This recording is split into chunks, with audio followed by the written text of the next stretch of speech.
আসসালামু আলাইকুম কৃষক ও কিষানী ভাই বোনেরা। এখন চৈত্র মাস, ওল কচু লাগানোর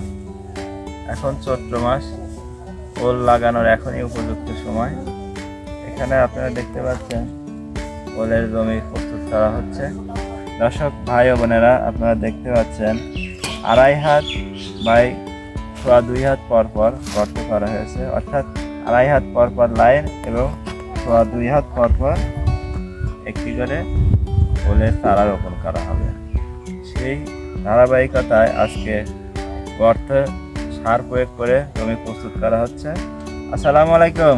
ওয়ালাইকুম আসসালাম। ভালো আছেন? জি ভালো আছি। আচ্ছা, আপনি যে গর্তে সার দিচ্ছেন, জি এখানে কি কি সার দিয়েছেন? এখানে জৈব সার দিছি, তারপরে আপনার কিছু ছাই দিছি, তারপরে পটাশ দিছি, তারপরে হচ্ছে ফসফেট দিছি, তারপরে আপনার ইউরিয়া দিছি,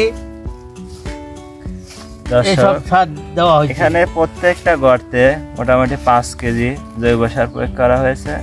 1 কেজি ছাই, 50 গ্রাম ইউরিয়া, 150 গ্রাম টিএসপি, 100 গ্রাম পটাশ অর্থাৎ লাল সার প্রয়োগ করে মাদা তৈরি করা হচ্ছে।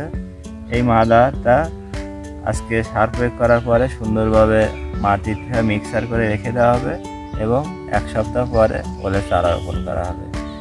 ওলের চারা রোপণের সময় আমরা ওলের বীজটা শোধন করে নেব এবং ওলের প্রত্যেকটা গর্তে 5 গ্রাম ফিপ্রোনিল, যেহেতু গ্রুপের যে পেস্টিসাইড আছে, এখন যেহেতু কার্বোফুরান ব্যান করা হয়েছে, এখন 3G অথবা ফিপ্রোনিল গ্রুপের কীটনাশক এখানে প্রয়োগ করা হবে, যাতে বিভিন্ন ধরনের উই পোকা, বিভিন্ন পোকামাকড়ের হাত থেকে ওলটাকে রক্ষা করা যায়।